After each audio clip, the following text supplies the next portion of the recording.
À l'école, il y avait ce jeune, Kazé. Il y avait ce jeune, Kazé. J'ignorais tout de lui. Je ne savais qu'une seule chose de lui, c'était son nom. Quand je le voyais danser, déposant ses pieds sur le sol, comme s'il était en train de marcher. Comme s'il était en train de marcher comme un chat qui mettait ses pieds et ses pattes arrière, l'une devant l'autre. Il dansait avec une telle légèreté, déposant ses pieds comme s'il était en train de franchir une porte. Il me regardait de temps en temps et me jetait un regard, alors que moi j'étais en train de plier la jambe et de me regarder dans le miroir. Je me préparais et parfois je mettais mes collants noirs. Je mettais mes collants noirs avec des chaussettes rose pâle que j'avais mis au bord des chaussettes rose pâle que j'avais mises à mes pieds, et aussi des sortes de tissus que je mettais pour protéger mes tibias. J'appelais ça des protèges tibias, mais peut-on vraiment appeler ça des protèges tibias quand ils ne font que protéger, quand ils ne font que passer au-dessus de ton collant noir et protéger ton tibia? Alors je les mettais, je me préparais sur le côté. Il était mon exemple, même si je ne le connaissais pas. Même si je ne le connaissais pas, en tout cas, pas encore assez, il était mon exemple.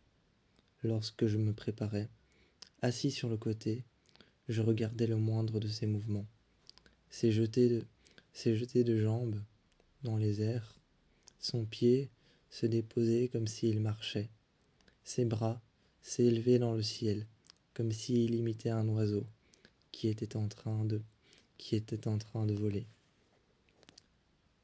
Sa tête sur le côté, mise sur le côté comme s'il me regardait moi. Et tout ça ensemble formait une danse aussi décalée que prévisible.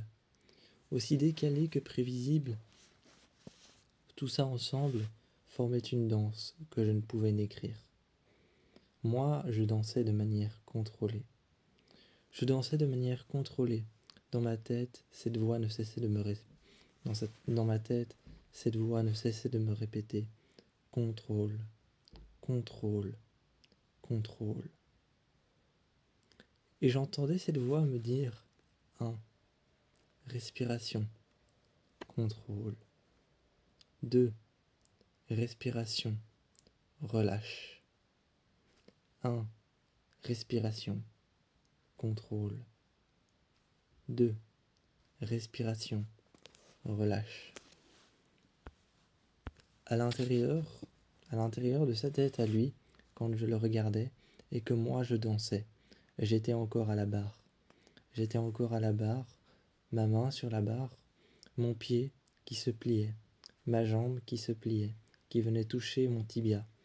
Je le voyais danser, sans contrôle, juste avec justeté et avec majesté.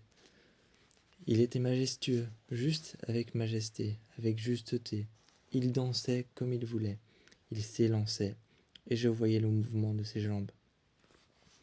Je me demandais s'il n'avait peut-être pas de prof. J'ai regardé un moment mon prof et j'ai demandé: est-ce qu'il a un prof, Kazé? Mon prof l'a regardé, a levé la tête et a dit: ah, Kazé? Non, c'est simplement qu'il n'obéit pas aux règles.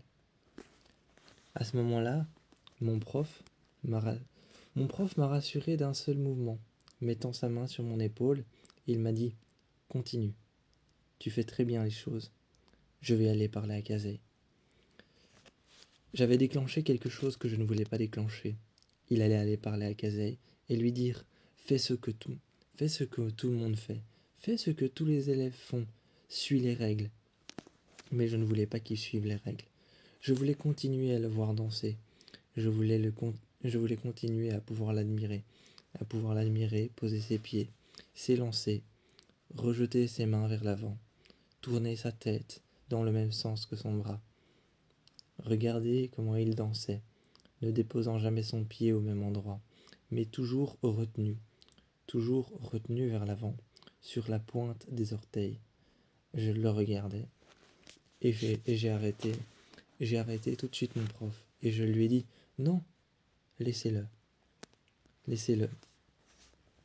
Quand je lui ai dit non, laissez-le, mon prof m'a regardé et il m'a dit mais pourtant, tu ne voulais pas qu'il cesse de danser comme toi? Tu ne voulais pas qu'il cesse de danser comme ça et qu'il danse comme toi? J'ai regardé mon prof et j'ai dit non, j'ai jamais dit ça. J'ai demandé pourquoi est-ce qu'il danse comme ça. Mon prof m'a répété parce qu'il n'obéit pas aux règles.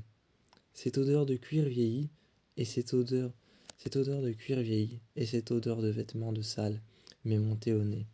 J'ai regardé mon prof et j'ai dit laissez-le faire. Chacun sa manière de danser après tout. Lorsqu'il fallait défaire le maquillage, je suis allé m'asseoir.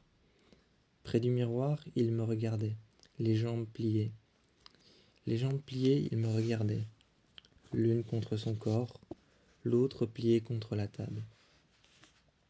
Moi, j'étais assis, normalement, les jambes contre la chaise. Et mon prof derrière était en train de le regarder loin. Je voyais son visage, je sentais son regard sur lui, son regard qui lui perçait l'âme, et lui était en train de me regarder.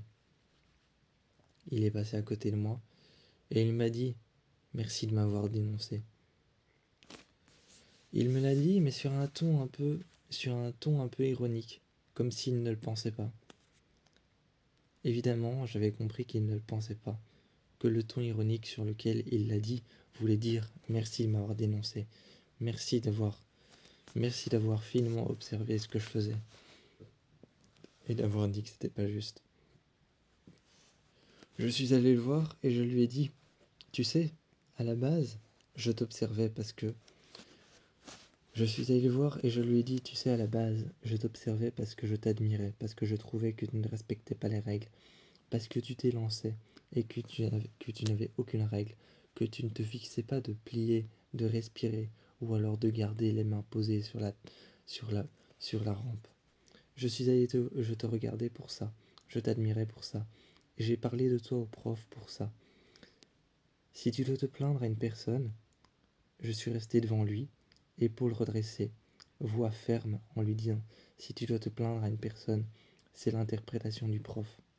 Plains-toi à lui. » Il m'a regardé et m'a dit « Oui, mais c'est toi qui as déposé la plainte. »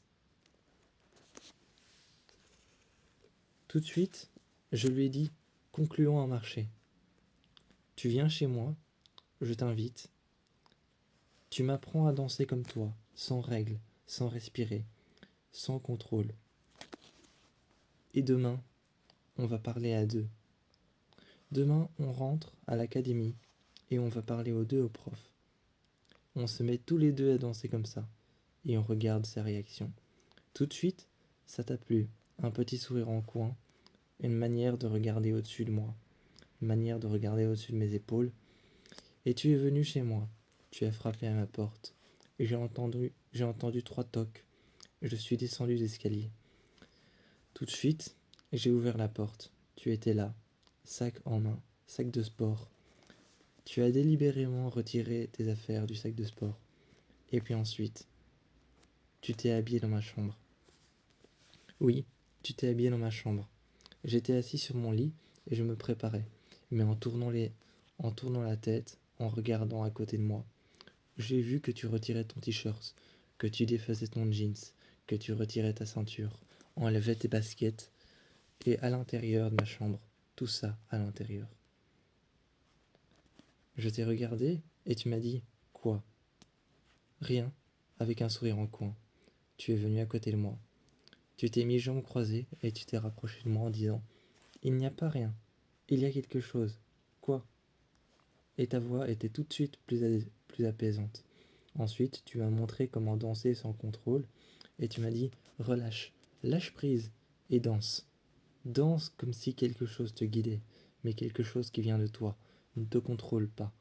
Danse, lance ton pied, écarte les jambes, regarde autour de toi, danse comme si la pièce t'appartenait. » Je me suis arrêté et je n'y arrivais pas sans contrôle. Le contrôle était devenu ma ligne sur laquelle Le contrôle était devenu ma ligne sur laquelle je m'appuyais. Et tu m'as dit, arrête de t'appuyer sur cette ligne. Danse comme si la place t'appartenait. Danse comme si toute la place et toute l'air qu'il y avait dans la salle était à toi. Danse comme ça. J'ai finalement réussi à danser sans contrôle, ce qui a capté l'attention du prof, et on est allé le voir. J'ai tenu ta main fermement. On s'est enfermé dans les vestiaires. Et le prof tambourinait à la porte.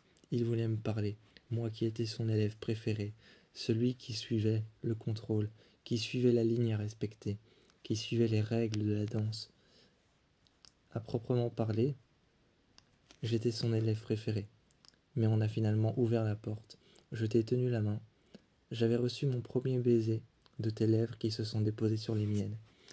Je m'en souvenais encore maintenant. Et quand je suis revenu à l'académie, j'ai poussé la porte en verre. Et puis je me suis préparé. Je me suis préparé, assis par terre. Les élèves qui respectaient le contrôle allaient s'habiller dans les couloirs. Ils allaient s'habiller dans les couloirs ou dans les coulisses. Ou encore, ils allaient s'habiller. Ils allaient s'habiller dans les couloirs, dans les coulisses ou encore dans les vestiaires. Mais là, j'ai fait comme toi. Je me suis préparé au beau milieu de la salle quand ils étaient en train de déposer les barres pour pouvoir commencer à danser et faire les échauffements. Je me suis assis en face de toi, en miroir, et je me suis préparé, retirant mes vêtements, même s'il faisait froid, et je me suis préparé. Pour nous deux, se préparer, c'était commencer à danser, et puis après on se mettait à danser. En fait, il n'y avait aucune séance de préparation. Juste, on se préparait, on s'habillait, on se regardait. Et une fois qu'on était debout, sur nos deux pieds, sur nos jambes, on commençait à danser. La musique était lancée par le pianiste sur le côté, le violoniste, un violoncelle, et par la personne, et par tout l'orchestre qu'il y avait sur le côté. Le violoncelliste, le pianiste, le harpiste, et tout ça en même temps, la basse. Tout ça a été lancé, une musique calme. On écoutait la musique calme, on écoutait le tempo, et puis ensuite on se lançait, et nous dansions à deux. Il n'y avait aucune préparation. Tu m'avais appris à être moi-même, à sortir de mes gonds, à arrêter de respecter les règles. Ça ne plaisait peut-être pas. Ça ne plaisait peut-être pas à notre prof, mais moi ce qui me plaisait, c'est d'avoir appris à te connaître si vite.